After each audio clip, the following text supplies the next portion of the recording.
Oh, hey. Hey everyone, it's John. I'm back. I got another video for you here. This is from a video from the softball magazine camp that was held in Viera, Florida. You have Bob O'Brien with Mikan, Alan Tanner with Mikan also, Marieo Foster and Luis Reyna both with Easton. They're giving a presentation called Hitting, What's the Problem? Well, I can give you lots of problems from my back in the day. So what we're going to do is we're going to go ahead and get this video started. It's about an hour and 10 minutes long, so feel free to skip around. And of course, if you like the video, hit the like on the YouTube channel. If you want to subscribe to the channel, subscribe to the channel. We really appreciate it. So we'll go ahead and get this thing rolling. How about that?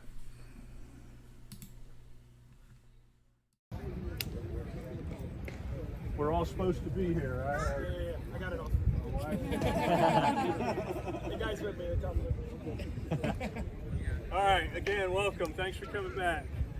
I wish there were more, but we can't make them come, right?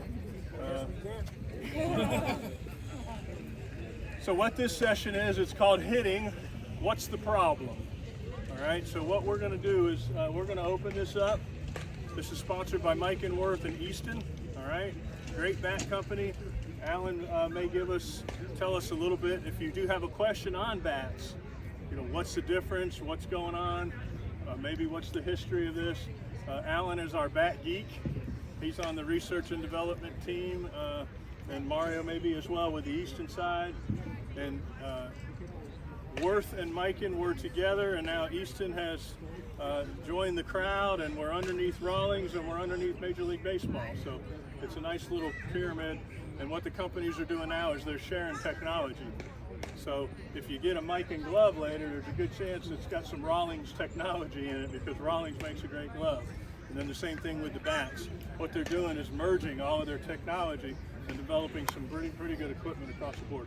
So if that's a question here in the near future, you're more than welcome to add that. Mostly we're here to talk about hitting, all right? Remember, there is no stupid question, all right? So don't feel that you're gonna ask a question and we're all gonna laugh at you. You ought to know the answer to that. No, that's not why we're here, okay? But what we might do is, you're gonna ask the question and everyone else is gonna learn from that answer. All right, so it may not be something that's on the top of your mind and the question that you want to ask, but again, you can gain some knowledge and learn a bit about it. I'm not going to do all the talking. I'm going to lean on these guys as well. You're tired of hearing from me, all right? I'm going to be the facilitator, but whoever has an answer to the question is going to jump in and give you their opinion. And then if we have a drill or something that you can do to get you some repetitions to make you better at what the problem is, we're going to offer that to you as well, okay? So anybody want to ask the first question? Mostly hitting stuff, all right? And again, go ahead, fire away, and we're going to repeat it loud enough so everybody at home or whoever watches the video later will know what the question is. Yes, sir. So I hit all fields, but when I sometimes try to go to right, anything that can help with not hitting that shoulder. That's a great question. One of the most, the question is, when I go to opposite field, I tend to dip a little bit and fly out, okay? It's a great question, and it is a common flaw that happens when we try to go the other way, all right? Anybody want to leave, take that? I'm thinking maybe we'll do the ball diagram, Bob, Yep. get an idea.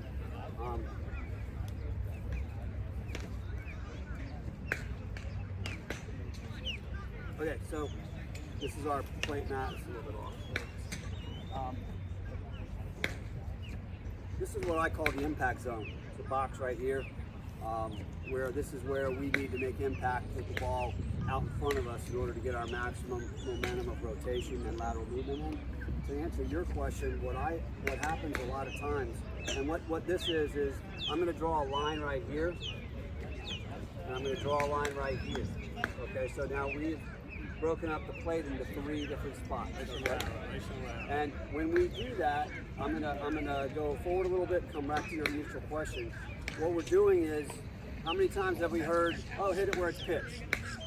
All heard that, right? People really know what they're talking about when they say hit it where it's pitched. Some do, some don't.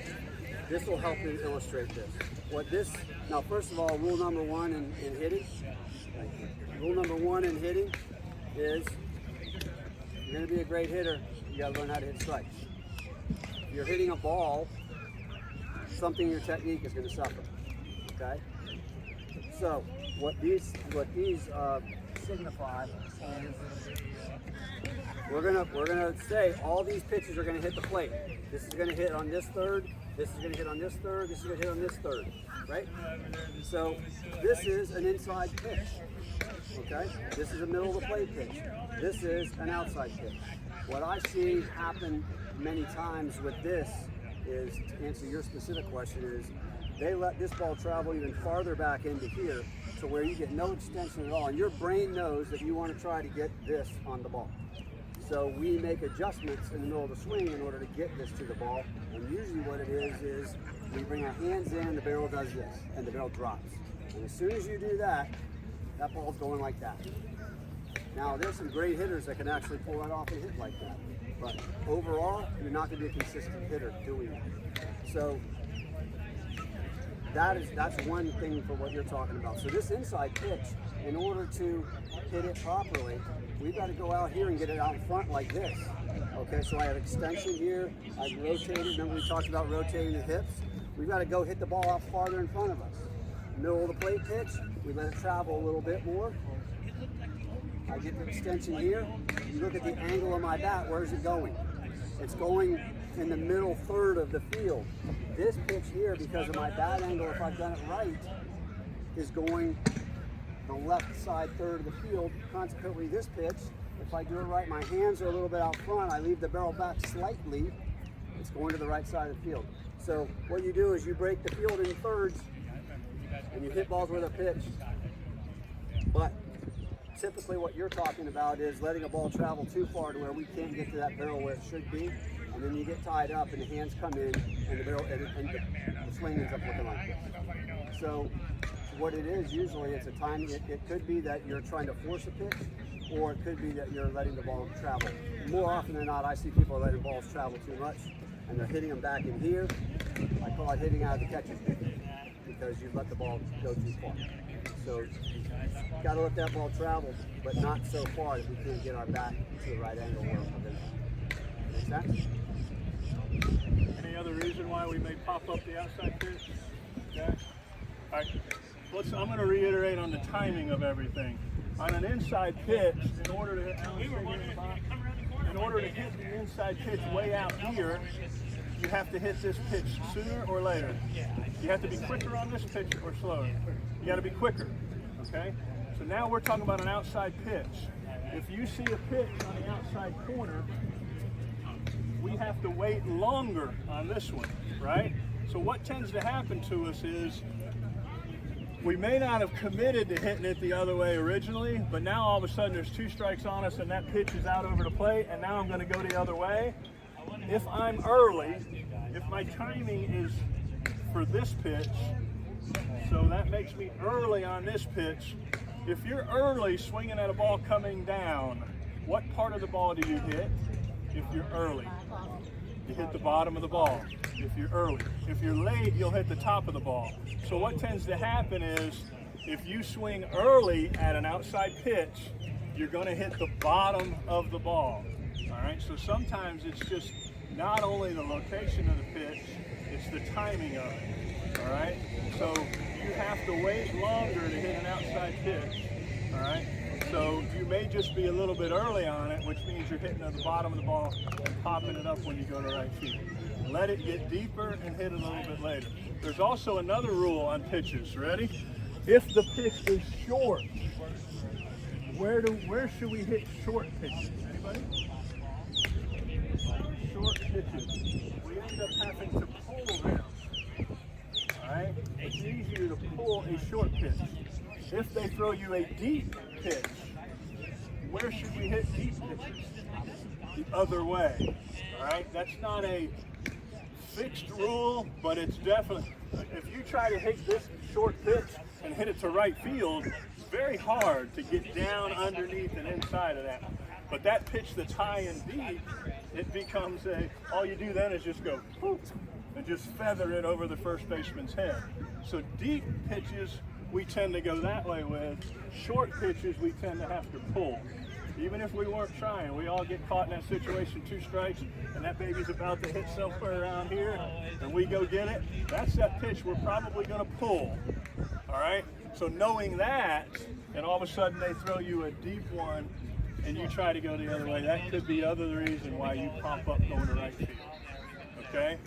So great question, and it is a common thing. Pull, pull, pull, we're good, but we go the other way, we end up popping it up. It could just be you're not letting it be deep enough, you're a little early on. All right?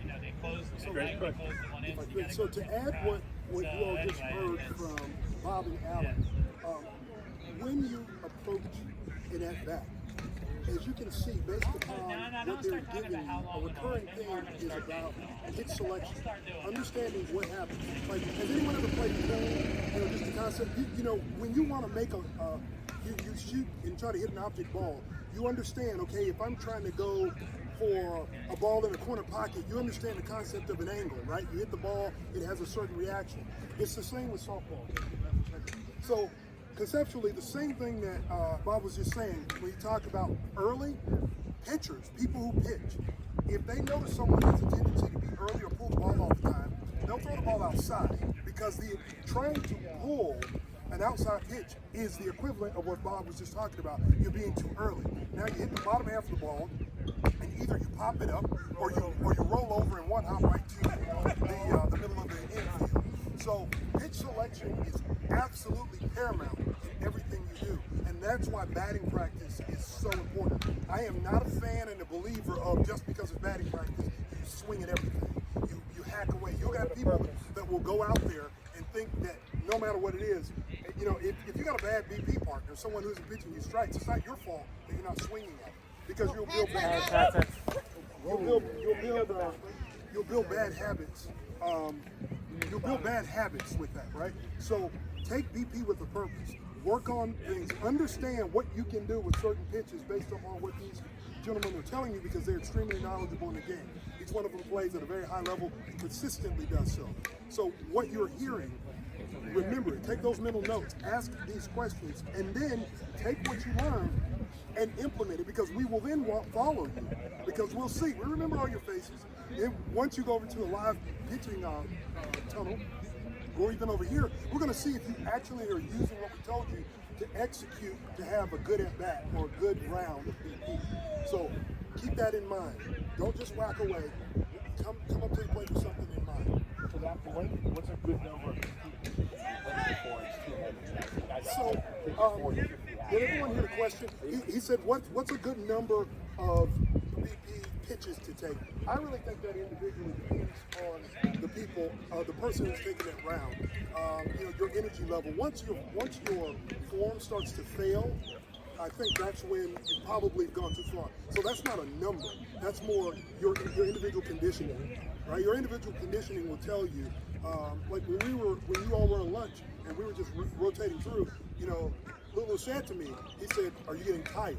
Because mechanically, I started not looking as sound as I should have at the plate, and those are factors that involve. You have to notice that actually.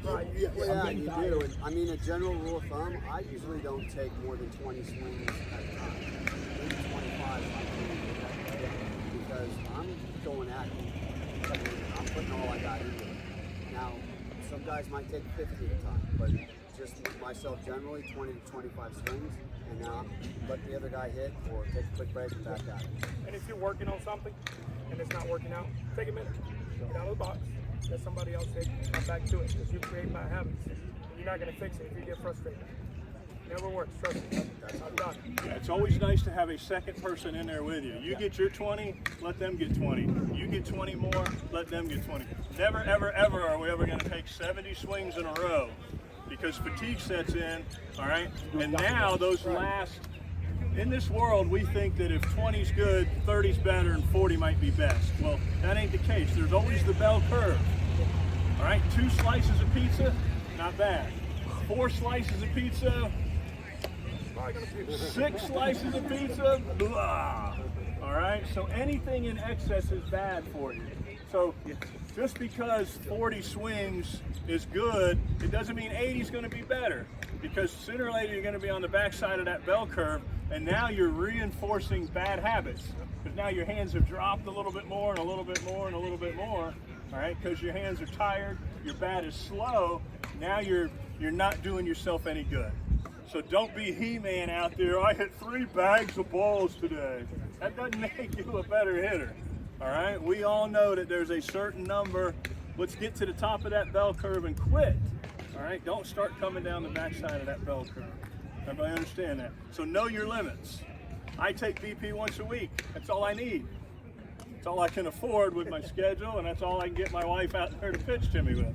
But I know this guy here, he's got people always wanting to hit with him. So Alan hits 4 or 5 times a week. All right, well, he needs to know his limitations, and I know what I need, and other people know what they need. But again, anything in excess is bad for you. Got it? So keep that in mind. All right, great question.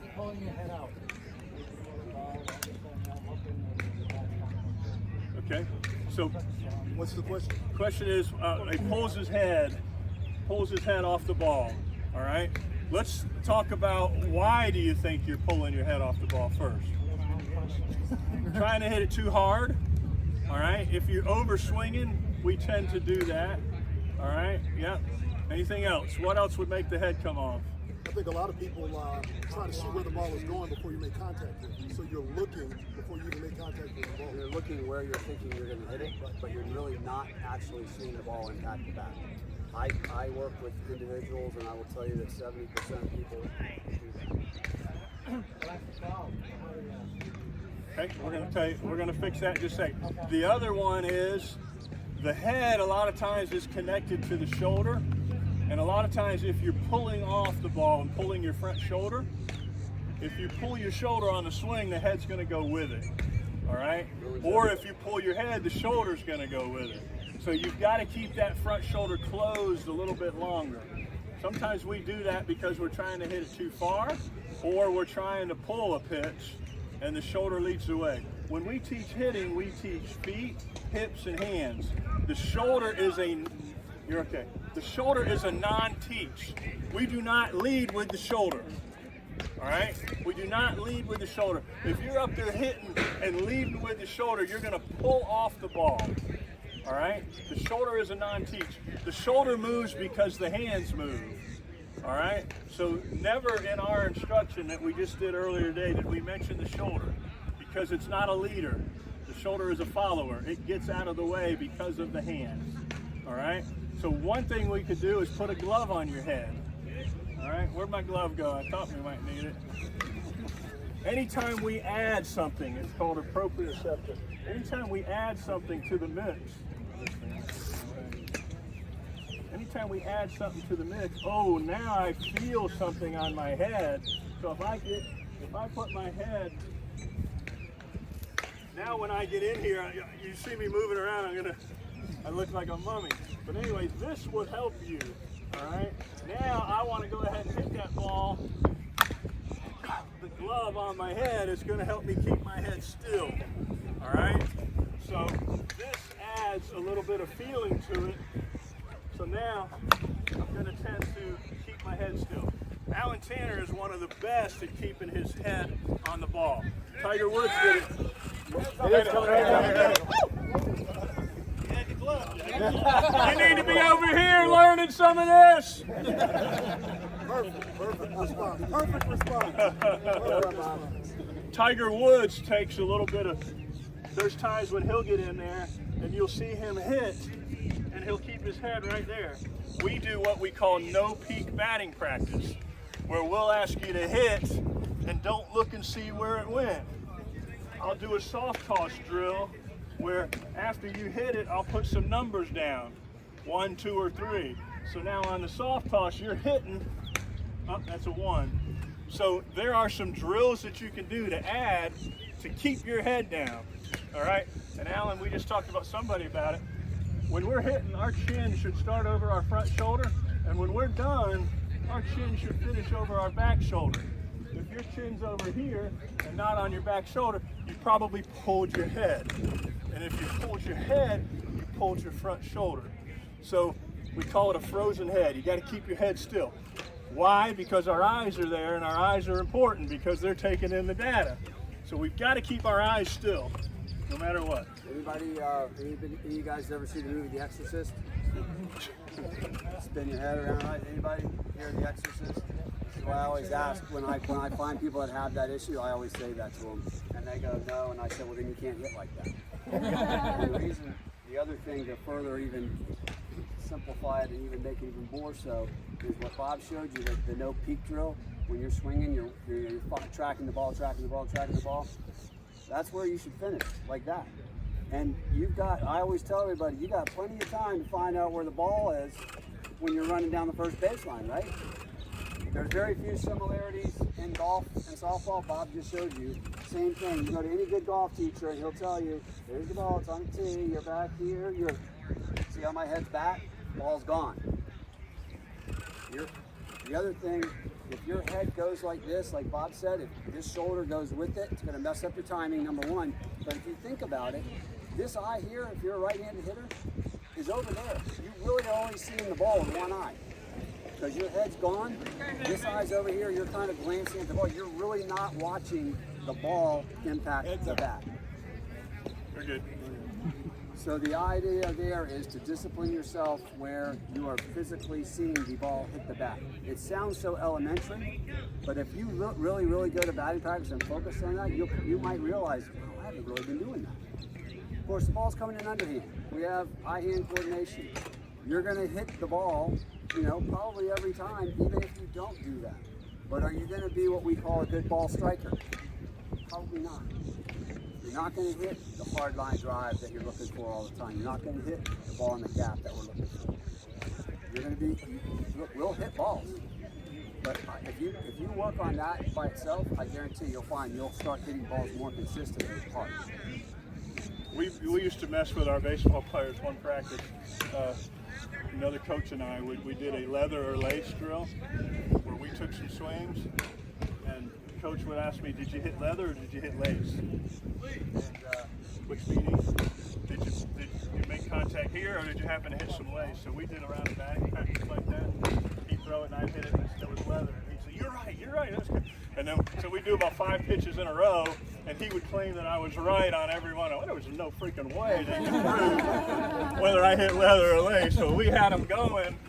We had him convinced that I was right. Yes, how did you know that? Well, that's just keeping your eye on the ball as long as you can, and so on and so forth. But that's several things you can do. Glove on the head, finger toss drill, all right?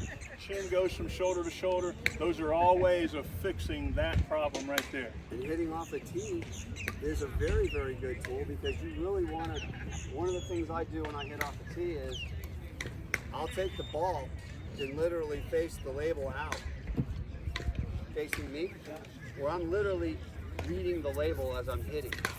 And then I'll stand here, watch my head, boom. See how this reinforces it? Every time. A lot of what you've heard from the instructors that's critical to remember, they're teaching you little things, right? Little things that build what you all know, you've all heard the phrase muscle memory.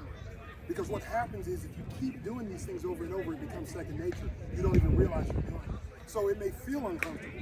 Like in the first session, for those of you that may have been here, when you heard Bob talk about, you heard him talk about you have 2 sets of knuckles. You have your punching knuckles and your door knocking knuckles. And he said, for this session, he wanted to see everyone do the best they could to line up the door knockers if they're slightly off, but he didn't want to see that sort of death grip thing going on. These little things, if you put them all together, right? Take the knob to the ball. You probably have heard Bob talk about that, or if you haven't, you will. The knob to the ball, lining up your door knockers, keeping your head down, watch that contact all the way through. Those little things, they may feel uncomfortable, but if you do them, if you keep doing them to where they become repetitious and muscle memory, you will see improvements in your execution, guaranteed. I'm willing to stake that right now. If you do that, if you work through the point of discomfort and get to the point of executing the things that they're telling you consistently, you will see improvement, and you will be more consistent as a ball striker offensively, and that's the key, right? It's slow pitch softball, right? Nobody's throwing the ball 80, 90 miles an hour at you. So it's your job to get up to the plate and be a hard out every time. And the things that they're teaching you, if you put them to work and execute them consistently, I guarantee you your game will improve. Guaranteed. Good. Awesome. Great question. All right, next question. Follow up on the first thing, tee placement for the inside-outside pitch, and how high? Okay. Alan just showed you the contact area. Let's go ahead and spin it around this way as if we were hitting up there. Did everyone also hear his question? Did everyone hear the question? Tee placement, how high, based upon whatever work you're doing? All right. The greatest thing about the tee and tee work is you can control the variables. You can work on a low and inside pitch. You can work on an up, high and inside pitch. You can work on a pitch that's low and away. You can work at, you can set the variables and control the variables with a tee. That's great. You get out there and ask your BP pitcher, all right, I want it up and in. We're going to be there all day before we can get 20 up and in swings. So the tee is wonderful. If you have a weakness, a hole in your swing, you can work on it, all right? And you can work on it by placing it. Alan already showed you the location, the contact area, inside, middle, and away.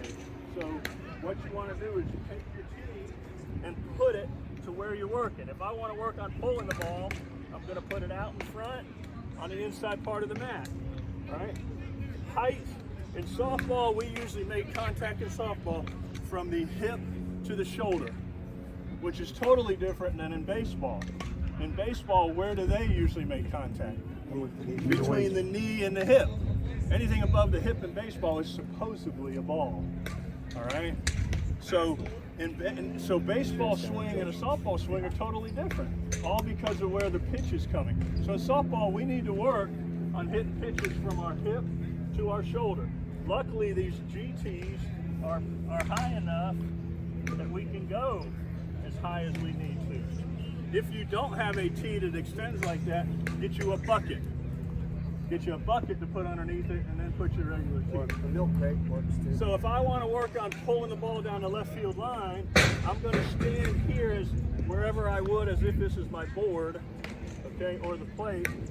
For an inside pitch, the tee is out in front a lot more. So now I set the tee out in front, I stand in my spot, and now I can work on pulling the ball. All right, so now as I go, I'm going to get to that pitch. I'm taking my knob to the pitcher, creating my swing plane, and then my top hand is going to take my barrel to the ball.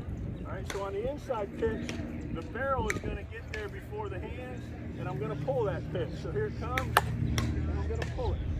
All right, I can do 8, 10, 15 of those in a row if pulling the ball is my weakness. All right, so now we can do it again. I can keep the height. Now again, I'm either trying to hit, on purpose, I'm trying to hit it in the air or on the ground. So I want you to go a step further. Don't just pull it, but I want you to pull it either in the air or pull it on the ground. So let's say this one, I want to hit a ground ball down the third base line. All right, and I happen to choose a high pitch. I guess that's high, I don't know. So now I'm going to work on hitting the ground ball down the third base line. Contact area is out in front. Pinky knob is still going to go. Barrel's going to go. Ah, darn it. All right. But you have an immediate, right? You know that I got it wrong.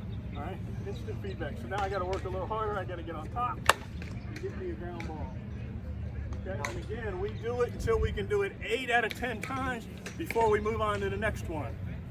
8 out of 10 times is a good number to shoot for before you move on to the next one. We talked about this earlier. If we can't do it while it's sitting on a tee, we're not going to be able to do it when it's moving.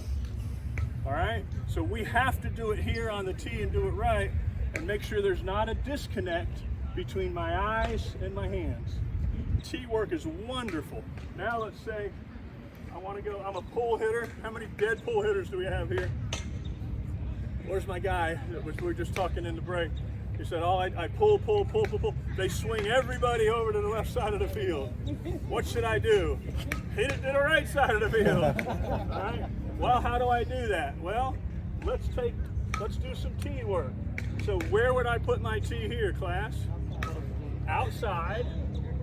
And then how far back do I need to let it travel? Do I put it back here? Over the board? No. All right. We already learned here at camp this week that we want to let it get deep, but we wanted to get out there. Now, along these lines, I'm going to get out of the way. What Bob was illustrating, notice how he had the inside pitch, he had the tee set out here in front of him. So remember this principle. We're only talking about strikes. Remember how we divided the plate into thirds? And the inner third goes to right, goes to left, middle third of the field, and the other way. So here's the principle. Again, we're only talking about strikes. The farther inside the pitch is, the farther out I must go to hit it. Okay? The farther I must go out here and be aggressive to hit it. Now he's going to illustrate you how to hit backside. So that is the one where, here's our inside pitch. This is where I'm hitting the inside pitch. This is where I'm hitting the middle pitch. And this is where I'm hitting the backside pitch. Do you understand? So it's a timing thing of you first recognizing where that pitch is going to land and then disciplining yourself to get the barrel to the ball at the right time. You understand? Make sense? All right, so here's a double tee drill. Now I've got an outside tee set up, I've got an inside tee set up. All right, I'm going to stand in the same spot that I did just a minute ago to hit this pitch. All right? If I'm trying to go to right field because nobody's over there, the first thing I'm going to do is what when I get in the box? I'm going to back off the plate a little bit. What does that do for me? Makes everything an outside pitch. It makes everything an outside pitch. That's the coolest thing about the boards and the worst thing as a pitcher. All right, I got Stillwell playing shortstop telling me, make him pull. Stillwell, the freaking guy's out of the box over here. How am I going to make him pull? You know? So as a hitter, you're in charge by where you stand in the box. They don't call people out of the batter's box much anymore, except in Vegas. All right? That Field of Dreams, because the box is painted there. Just because it's painted there, now all of a sudden they're going to make us call it as an umpire. But anyway, as a hitter, you can get the pitch you want in softball. At least in our world of senior ball, because see how it changes the dynamics of, remember how we had the plate in the thirds? But Bob, by standing away backing from it, off, it changes the whole dynamics of everything is now outer half. Do you understand how that works? Now, we don't want to like telegraph it. Like if I normally stand like this, okay, the pitcher's there, I don't want to do this. Okay, now I'm basically telling him I'm going over there. But I can step back 5 or 6 inches and change the whole dynamics of this. See how that goes together? Go ahead. But if you do that, the pitcher's going to see that you're pitching outside pitch. Well, you can't get far enough away where you still can't reach that. All right, you want to back off. When I move around in the box, I'll never move more than a shoe length. I'll never go drastically. I won't go a whole shoe. Okay. 4 inches is all you need. When I cheat, if I get up there and look around and they're giving me the backside, I'll go about 3 inches. Okay, that way I can still reach that one. You're right, you don't want to go too far because then I'm going to try to hit the outside corner of the board, and the only way you can hit it from here would be to dive in, and that's not the swing we want. So you don't want to over exaggerate it. Anything in excess is bad, remember, but usually we can do it by moving, you know, this now is everything's inside, and then this one now everything's outside. So you're also not telegraphing it to the defense. You know, and even if that, there's still nothing they can do about it. Right. Can you change your stride between these two pitches? I'm going to show you right now. I'm going to hit both of these with the same stride, all right, and starting at the same spot in the box, all right? So here it comes. It's as easy as this. In order for me to hit that pitch, all right, I'm still going to step straight. I'm still going to take my knob to the pitcher. The only thing that changes now is my top hand actually goes here. And because I'm here at contact, the hands led the way, the bat angle is going to cause that ball to go to right field. All right? So here I am in my nice comfortable position. Here comes the pitch. I may cheat a little bit because I recognize it away, but I'm not done on this drill. I'm going to step, all right, and I'm going to take that pitch and hit it over the second baseman's head. So here it comes. Uh-oh, I rolled over that. I still hit it to the right side, all right. I shouldn't have said second baseman's head, should I? I added a variable. All right, so here it comes. The pitch is away. Now I hit it over the second baseman's head, all right. In the same spot, watch this. Same thing, now it's an inside pitch, and I can still pull that from the same spot in the batter's box that I was, all right? My right hand controls the barrel of that ball, all right? So staying close, this is a double T drill. Nothing changes except how my hands work. Here it comes, boom, same pitch inside, boom, all right? I've noticed a change in the front foot. Unconsciously I did it, didn't I? Slight step. Well, remember how Bob said you don't give up anything more than half of a foot? That's the same thing. Like if that guy goes on that outside half where you backed off the plate a little bit, you might find that you go slightly in. We don't want to do this because we learned that this hip is critical. This hip can't rotate if you do that. And if you do this, your bat's going to be back here all the time, and that's probably what you're experiencing. Now, if you're going to reach that outside pitch because it's right in the corner, yes, you might end up doing this. But remember, our objective is to go right to the pitcher every time with that front foot, right? But you might, remember what Bob said, half a foot. You don't move in the box more than half of your foot, and you don't stride more than half of your foot. You never give that up. So at outside pitch, you might slightly go here. The inside pitch, if we have to turn on quickly, we might slightly go here. But most of the time, you should be seeing that front foot going straight out front, just like that. Now, a lot of the times I want you to, I just said that the hitter is totally in control, all right? And a hitter can get an inside pitch if he wants, an outside pitch if he wants, a short pitch if he wants. What if you like hitting shorter pitches? Where would you stand? You stand back here, because now he's trying to hit that board, and you like the short pitch, you would stand back here a little bit. If you like the pitch up here around your letters, you would go here. Now, I think in Lewis's world, some of these pitchers, sometimes we have to adjust because of the pitcher's strength. All right? You get a guy that's throwing it flat, got a little bit of pace on it, all right? Now you as a hitter may have to adjust because of him. All right, is that true? So we're not always in control. I think in the senior world we are because of 6 to 12 foot arc. But you Triple S players, you need to sometimes figure out what that guy's strength is, all right, and move around according to his strength so he can't get you out with his best pitch. All right, so that might be if he's throwing it flat and fast, Lewis, where would you go in the box? I'm in the front. You like the front no matter what, anytime? No, not all the time.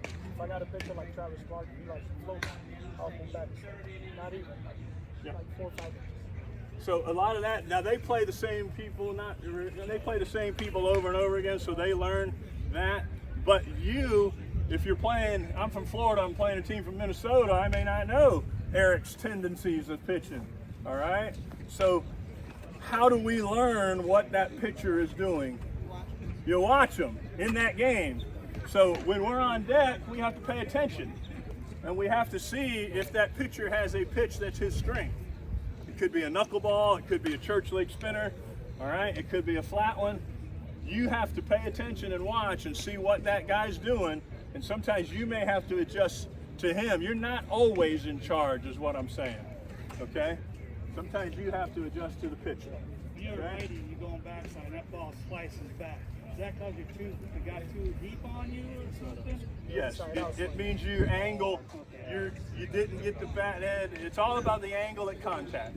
All right, if my bat angle is here, just a ball coming this way is going to hit and spin that way. So if it turns a lot, it's because you either inside outed it too much or you dragged your barrel just a little too much. Kind of like slapping the ball, because then it gets direct side spin. When you get direct side spin with your holding that barrel way back, it makes that ball go like this. I stand in front of the plate when I go backside, which is normal. I get a lot of that Yep. Nothing wrong with that. Well, I know, except sometimes As long as you're goes striking foul. well. Now, Yeah. if you're doing excessively hitting foul balls, then yeah, you're doing it too late. It's that top hand. You either got you inside out it too much, all right? It's just like if you didn't inside out it enough, now you took an outside pitch and pulled it, which isn't any good either. It's all about your bat angle at contact, okay? Because we are going to create spin on the ball as a hitter. We can create side spin, we can create hook spin, we can definitely create backspin. Sometimes we hit the ball at knuckles. I don't think we do that on purpose. And then the last one is sometimes we hit a top spin on purpose. And I've been playing this game a long time, and that's the one thing I haven't mastered, is being able to hit a humpback on purpose. It used to come when we were free swinging and we had all the home runs we could hit. The free swing humpback just happens, all right? But to do it on purpose is something I'm working on and trying, but it's very hard to do. It's hard to hit a humpback on purpose. It's a swing where you got to swing up at it and hit it above the center. So now you hit it up. Watch, I'll see if I can do one here. It's not really easy. In order for me to make this ball have top spin, I need to swing up on it and make contact a little above the center. Let's see if I can do that. Ready? So here's my swing plane. I'm going to go here and try to come up, and I'm going to try to hit it here. So it still goes in the air, but it has top spin. If I miss a little bit, it's going to go straight down into the ground. So let's see if I can hit a ball and create top spin. Ready? That had top spin, but it's a ground ball. All right? It's not real easy to do. It's a little bit of an uppercut. Oh, that's got a little hump back to it. Now, if I stood here and did this, I don't think I could do it 8 out of 10 times. All right?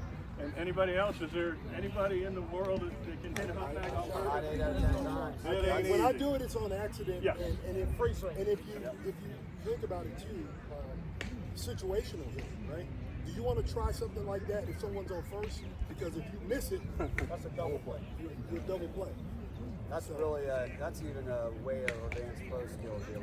There's not many people that I know that can call that out and do it consistently. Hitting the top spin on command is one of the toughest. Let's just get us to hit line drive. All right, let's go. Anything else? Burning questions? Yes, sir. So I cut the ball a lot, but I struggle with the low ones when I cut it. Any All right, tips? so in order to, the question is, he likes cutting the ball, which means creating what? Backspin. Is that a good thing? Heck yeah. But he struggles with the low one. All right, so let's do this. In order to create backspin, we have to hit it where? Above the center, in the center, or below the center? Below the center. It is a rule that we tend to hit what we see. We tend to hit what we see. If we swing at high pitches, what part of the ball do we see mostly? The bottom of the ball. If it's up here, we see the bottom of the ball. We tend to hit the part of the ball we see. All right? Now you're trying to hit a low pitch and hit the bottom of the ball. That ain't easy to do. I'm trying to avoid that pitch, but Sometimes with 2 strikes, you have to hit it. Yep. All right. I would say quit trying to cut the low one and just go ahead and hit that thing as hard as you can on the face and hit a one-hopper through it or turn it into just a regular line drive. It's difficult to hit the bottom of the ball when the ball is way down here. Yep. Where do you It is. stand on the plate? That goes back to where it depends where the pitch is. Like I'm probably like just behind the plate. I'll I mean, if that's a weakness of yours, like Bob was saying, move up on. yeah, it move depends up. on the pitch. Yeah. Yeah, Depends watch on the the pitcher, but you might be able to.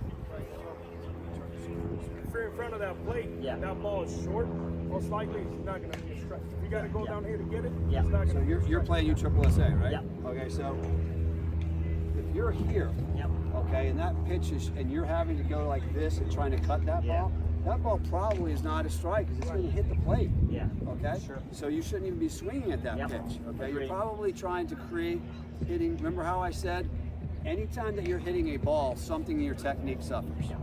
So you're probably swinging at a ball. Or now, if you're standing back in here on the plate Yep. and you're getting that happen a lot, you know, up in here, Yep. then like Lewis said, Step up. go up 4 inches. Okay, I just changed the dynamic of the plate. But we have to watch what the pitcher's doing too. Yep. Even in U-Trip. Lewis and I were just talking a little bit. I really noticed last year watching them how the umpires at their level, at the major level, are starting to allow a little bit more arc. The ball's landing back in here, strikes. You know, they're calling that 8 and 9 foot pitch in U-trip now, where before it was all, you know. So you might have to adjust a little bit according to the pitcher and to the umpire as well. But from what it sounds like is you're probably swinging at balls. Fair enough. It's just protecting the plate. And Yeah, you have to protect the plate. You don't want got to 2 strike out strikes and looking. he throws you that pitch, you got to get Yeah. it. But like Bob said, in that situation, then let's not try to cut it. Let's just get down to it and see if we can get a line drive cut through the infield. Thank you. All right, another question.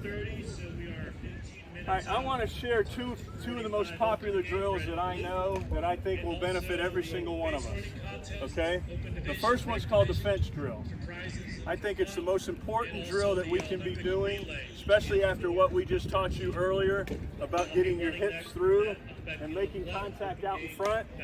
All right? That seems to be a theme that we've talked a lot about today, right? We want to make contact with the ball out in front. We have to turn our hips from here to here, quarter of a turn. The fence drill is the best drill going. All right, Alan, can you bring that screen over here? I'm going to use the screen in front of the video here. Yep. Heads up, Mario. Yeah. Gotta hurry before they start. Put it right here, please. I once went to a Yankee spring training game several years ago in Tampa. And we're sitting waiting for the game to go, and we heard something going on the field, on the backfield behind us, and we turned around, and Robbie Cano and Derek Jeter were at home plate, and they had their screen. They have screens like this to protect the second basemen and first basemen during. They had the screen, and they had that thing right over the outside corner of home plate. All right, and Derek Jeter was doing tee work or soft toss. All right, with the net there. All right, so what he did is he took our fence drill and made it a live drill. Well, here's what the fence drill looks like, guys. What up, and ladies? What I want you to do is stand a bat's length away from the fence. Put it on your belly button and put it on the fence. Stand a bat's length away from the fence. All right? Now, in order for me to do this right, I want to swing the bat without hitting that net. All right? If my hips are facing this way, there is no way I could do that. I would have to go like this if I didn't turn my hips at all. All right? If I don't turn my hips, my bat's going to get out here and hit the net or the fence. If I'm going to do this right and do my sequence right, I'm going to go feet first, I'm going to go hips second, I'm going to take my knob to the pitcher, pinky to the pitcher, right hand to the ball. I should be able to swing without hitting that net. So here's what it looks like. Boom. All right. Foot down, hips open, and I'm taking my swing. That's my fence drill. All right. If I do it wrong and don't turn my hips, I'm going to get instant feedback from the fence. The fence don't lie. All right. And I'm also going to scratch my new AT-18. Make sure you use an old bat, but actually you can use a new one. If you break it, you can call me, I'll get you another one. All right. So the fence drill would be the number one prescribed drill. All right. I tell everybody I do it in the on-deck circle of a game. I'll go over and say hi to the wives. You know, I'm standing there right next to the fence, and I'm taking some swings. All right, and I'm doing the fence drill. Wonderful drill. Derek Jeter and them were doing it again, same way. Can I take it live? Well, I can take an inside pitch. Right? The wind's not going to help. Man, look at this. I have to cheat a little bit. But I can take this, and I can add instant feedback to me here. Here I am, bat's length away. People right. I'll hit it between them. All right, so here it goes. Foot down, hips turn.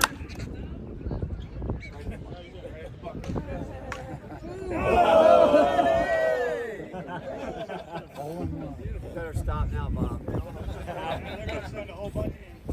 All right, so there's my fence drill. In order to do it right. Remember the William Tell Apple drill?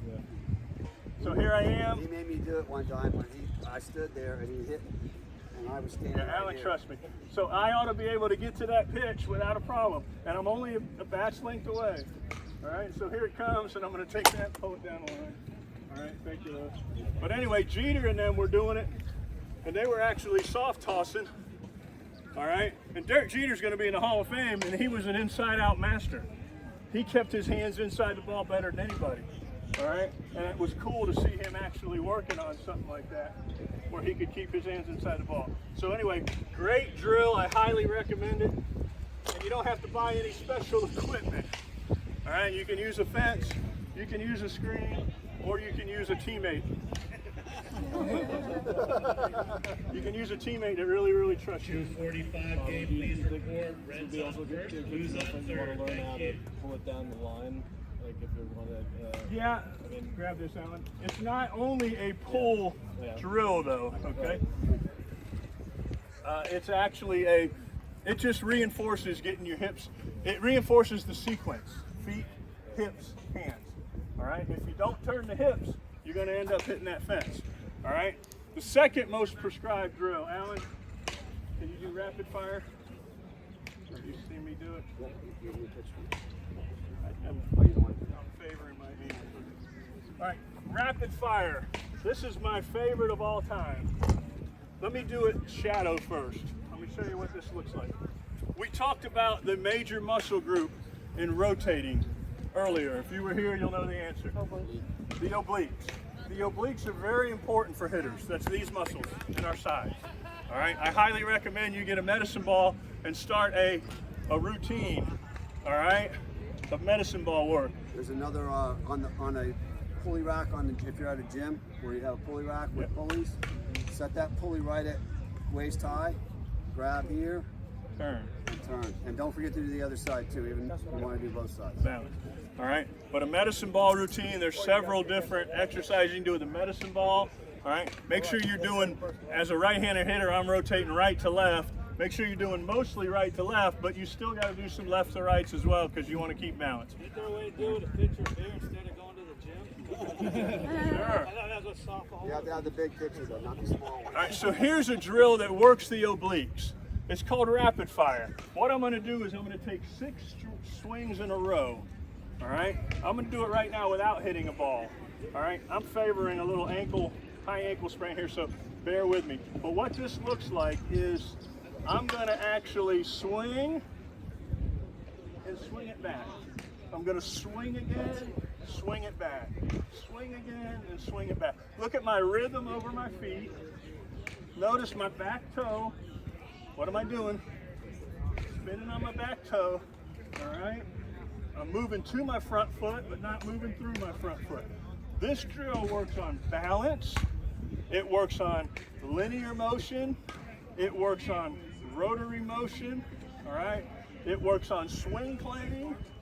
All right. So boom, boom. Then I can speed it up. Boom, boom, under control. All right. Boom. About 6 in a row. Once I do that a few times, you ready to try it? What I'm going to do is a little soft toss with Alan. I'm going to get 6 balls out. He's going to hit 6 in a row. Soft toss, ladies and gentlemen, we do from out in front of our hitter. All right, the trick here is I'm going to throw it into his contact area. What if I throw it over the plate? I'm going to hit him with it. I'll be wearing it, won't I? All right, I need 6, sorry. So I'm going to throw it out in front. Go ahead and do 3 in a row. 1, bring it back. 2, good balance. Give me a little bit of linear, good. What I don't want to see you cheat and go over the top and get your hands back. Show them what I mean. Swing, go over. Oh, you mean go around like this? Yeah, some people want to cheat and do that. I want you to use the obliques. Obliques this way, obliques that way, good. And get a good rhythm going, all right? Let's see if he can do it. We're gonna go 6 in a row, ready? 1, nice rhythm. 2, 3, 4, 5, and 6. All right, 5 out of 6 ain't bad. All right. So that was pretty dang good. All right. So we'll go ahead and see if you can. We'll do it this way. 6. Give me 6. 2:45 game. What it does, though, is reiterates. How many different things did we say it's working on? Balance, rotation, linear, swing plane. Now that there's a toss, that pitch isn't going to be in the same spot every time, is it? So now my left hand's going to keep doing the same thing, but my top hand's going to have to what? Adjust to each one. All right? So let's see. Up here. Wait on me to get back. All right, here we go. So a little rapid fire. Boom. Bring it back. Oh, boom. Bring it back.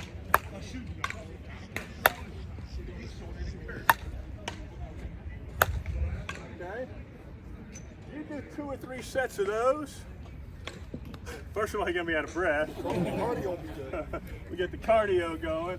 All right. Now, what major muscle group we're stimulating, right? And we're working on several different aspects of our swing. That rapid fire drill is the second most prescribed soft toss drill that I would ever recommend. Okay? Everybody understand with that one? All right, any other questions? How are we doing on time? Any other questions? I do have a problem with lunging. Lunging at the ball. It's, for whatever reason in my head, I always feel like I gotta reach for it. Okay. And then of course I pop it off. Great. Anybody else lunge after the ball?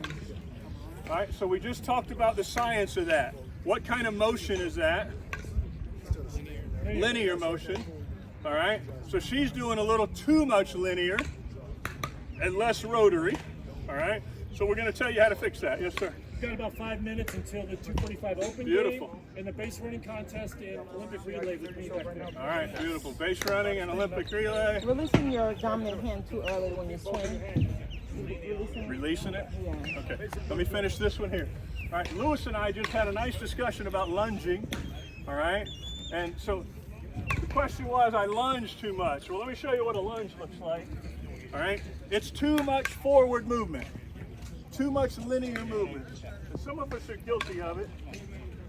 In our early session, we taught you that only 15% of your potential energy comes from the forward movement. All right, so what happens is, we know that we start with our weight on our back foot. And we know that there's got to be a little bit of weight transfer to the front side. But what has to happen is we have to stop our energy when we get to the front foot. We can't let it carry beyond the front foot. Let's see what it looks like when we let it carry beyond the front foot. Here comes the pitch, and I go, and I do that. All right? Maybe you got caught swinging at a short pitch and you had to go get it, but that's a lunge. All right? It's also a lunge when we go too much here. All right? The first problem is when we lunge forward, what important body part moves? Your head does. If your head is moving forward, your eyes are moving forward. What's that doing to the data? It's distorting the data that it's taking in. All right, now your eyes are moving, and you're going to go past the ball. You're making the ball come faster and farther than it really was. So rule number 1, we're going to put that glove back on our head and try to keep our head still. But the biggest thing we need to do is we have to hit off of what we call a firm front side. Our front leg has got to be firm. We've got to get that foot in the ground and stop any other forward movement. Once it stops going forward, what happens to our energy? Once our energy stops going forward, it actually goes up. And that's exactly what we want. We want our kinetic energy to start at our feet, move up the inside of our left leg to the hips. The hips actually rotate, move the kinetic energy across to the shoulder area, all right? And then centrifugal force comes in and moves the energy out the arms and the back. Pretty cool, right? Kinetic energy, rotary motion, linear motion, centrifugal force. All right? Really, really, really, really cool. So here's what it needs to look like. When we put that front foot down, I'd love to see you land on the ball of the foot. The ball of the foot. All right? Seattle Mariners scout came out to my practice one day, and we were having this discussion. You know, I said, Coach, we got a lot of guys lunging, hitting off their front foot. He said, Obi, tell them to put that spike in the ground. They're hitting with cleats on. He said, tell them to take that spike right there and stick it in the ground. So as a hitter, when that foot goes down, stick that ball of the foot, stick that spike in the ground so you stop. So you stop going forward. Once that energy stops going forward, it starts moving up, which is where we want it to go. Okay? So stick the ball of your left foot into the ground and hit off of what we call a firm front side. That left leg is actually going to go from flexion to extension. It's going to turn a little bit. I like to tell my hitters to introduce your knees to each other. All right? I want your right knee to get to know your left knee. And here's what it looks like. Of course, in baseball, even more so, as they get down into their legs, we're going to stand up a little taller. But here it goes. When that foot gets down, I want your knees to introduce themselves to each other. It's almost like doing the twist. All right? So you're going to take that back knee and get it a little closer to your front knee. It's hard to see with the thrower. All right? That's a good looking swing right there. Not knees. Reverse power L, reverse C, all that good stuff. All right? So that's what I want you to try to do. Stick that left ball of foot into the ground, stiffen that front leg. If you're hitting off of a soft front leg, that's going to allow that energy to just move through. I think I'm reaching for the ball. Like, I don't know if I'm not being patient for it. If you're swinging at a bad pitch, that's bad anyway. That's probably what If you're doing that a lot, let's move up in the box so we don't have so many of those low pitches anymore. Move up in the box, make those pitches be a little higher for you. And let's start hitting balls that are up a little bit higher. But just think about hitting off of that firm front side. Stiff front leg, okay? What was I gonna say? All right, we're gonna go to a couple of these. We're almost done. How many swingaholics do we have here? Swingaholic, you're swinging everything. Swinging everything. Oh, say it again? Batting practice. Well, why do you do it in batting practice? All right, well then you deserve to be a swingaholic then. All right, here's what we have to do in batting practice. Hit strikes, take balls, be patient. All right, Alan Tanner and I have had this discussion before. I like to put a mat down or a plate. All right, and if I don't think it's a strike, I want to let it land and I want to make sure it doesn't hit the board. All right, Alan and I have had this discussion. Alan likes to take the bad pitches and tap them back to me. All right, so we've had this discussion. I said, Alan, I don't know if that was a strike. Oh, he knows. Oh, it was a ball. It was a ball. I said I'll let you know when it's a strike. Yeah, but if you're a swingaholic, and guys, it's important to know the strike zone. Every pitch is hittable in softball, but they're not all drivable. You've got to learn the strike zone. The only way to learn it is to take bad pitches and make sure they were bad. I like to call it out in my head before it even lands. Short, deep, inside. I'm processing it while it's in the air. So I'll call it out loud before it gets there so I know that I was right or not. All right? So if you're a swingaholic, that's one of the things I would do is be a little more picky. All right? Another thing that we like to talk about is I've done a little bit of research on this field here. How many of you face 5-man infield? Raise your hand. All right, good. All right, so I want you to look. Let's look at this field right here. All right? From this back corner, third base line, end of the clay, to that back corner, give me a distance. What do you think? I'll tell you, I did it on Google Maps. 150 feet.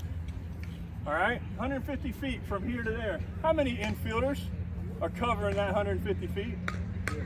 5-man infield and a pitcher. You got 6 guys, girls, protecting 150 feet. All right? I'm no genius, but now let's look to this outfield. Ready? From foul pole to foul pole, how far? 430. 430 feet. Foul pole to foul pole. How many guys? 3. Ah! Ah! What do I want to do? Do I want to hit a ground ball? Or do I want to hit the damn ball in the air? What do I want to do? In the gap. I got 3 people protecting 450 feet. I'm no genius. I want to get the ball in the air. How do I get the ball in the air? How do I get it in the air? Hit the bottom. I hit below the center. Do I swing up at it? No. Please don't say yes. No, I don't swing up at it. I hit a little below the center to cut it, to get backspin, to get it in the air. All right? 3 people, Lewis. Did you know that? 450 feet? 3 damn guys. Now, they're a little faster than the fat guys that we have on the corners here. I understand that. They're pretty quick. But I'm going to play the odds, play the percentages. I've got a line I can shoot for. I got 2 gaps I can shoot for. All right, I'll never shoot for that right field line. That's out of play for me. But I have at least 3 targets I can go for. So understand, look around, and then practice hitting the ball in the air. Practice it. How do you do it? Concentrate a little bit more on the bottom of the ball. Now, what would I do in my stance? If I know that they're playing a 5-man and I got a couple gaps, where would I stand? I'm going to get a little bit closer so I can hit a higher pitch, because we learned that we hit what we see, all right? And then I need to focus just a little bit more. Sometimes we get in that batter's box and we just don't focus. Turn it up just a notch. We're asking 4 or 5 at-bats a game, all right? And that at-bat has how long? A minute? A minute maybe? All right? My other pet peeve, 3 and 1. Start with a 1-on-1 count, don't we, most of us? Ball 2, ball 3. What do you do on 3-1? It depends what I'm working on. If I'm trying to shoot right field line, if he throws me a 4-seam at the pitch that I'm looking for. Are you okay to swing on 3-1? Is your team going to get all over you? No. Good. Depends. One of my teams, because I'm the designated home run hitter, they want me to let it go to pass it. Yeah. How many of you get in trouble for swinging at a 3-1 pitch? Please tell me there's more than one. They're lying. I've got a young B team that I play with and I help coach, and they had a rule. If they swung at a 3-1 pitch, they got yelled at. They got yelled at. 3 and 1. I said, guys, we got to change this now. I said, I pitch. There's only one time, there's only one pitch that I try to hit the middle of that board on, and guess which one it is? 3-1. I do not try to hit the middle of the board on any other pitch. I'm not even trying to hit the board. I'm trying to come as close to the board as I can without hitting, because I want you swinging at a ball, because I know hitting balls are harder than hitting strikes. I'm a genius. All right? So stop taking the 3-1 pitch. I'm throwing you a biscuit on 3 and 1. But it's got to be a culture that you have with your team. Because if you make it out on 3-1, God forbid, they get all over you. And that should not be right. Because we all know hitting with 2 strikes sucks. All right? I used to have a major league batting average deal.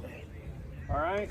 And the major league batting average on 2 and 1 or 2 and 0 was 350, 360. And then anything that had a 2 at the end with 2 strikes was in the 100s. All right? So they had it charted out. Hitting with 2 strikes is not as easy. We all know that. We're scared. Nobody wants to strike out looking. Lost you 50 or 75 points, I guarantee you. So we tend to protect a little bit more, and we tend to swing at some bad pitches with 2 strikes. All right? So get rid of that 3-1 fallacy that you must take it. Now, I'm guilty too. I'll move way up and stand there and do something stupid to try to draw ball 4, all right? And then boom, and now I got to get back here and regroup. Now all of a sudden it's 3-2. Advantage pitcher again. All right? So please try to get rid of that 3-1 thing, but make it a culture in your whole team, because 2-strike hitting is a whole lot different than 1-strike hitting, okay? So a little friendly advice for you there. All right, any other questions? We're going to let you go. All right, I do have some handouts for this, all right? It talks about the 10 most common diseases: fly ballitis, ground ballitis, swingaholics, all that good stuff. So stick around, I'll give you a piece of paper that talks about some of that stuff. And then again, keep working at this game. It's a great game. Please take what we taught with today and put this with you out there. This was a little advanced, but I think some of you are ready to ask those kind of questions and get on with it. All right, it's a great game. Keep playing this game. We're all not perfect. Okay, we're never going to hit 1,000. We do make outs. We got to accept those outs. But let's keep working on the game. It's not as hard as we think it is. All right? Let's not make it any harder. All right? Thank you, coaches, for your expertise. Thank you guys for coming out. Don't forget what we said though. Now we're gonna go watch you swing live and see if you actually paid attention. Okay. I got paperwork right here. I stayed up really late last night. All right, so there you have it. Got some new tips to hit with, some things to work on. You guys ready to get out and hit? If you are, what the hell are you still doing sitting here watching this? Get out on the field. And like my man Kirby says, hit it wicked hard.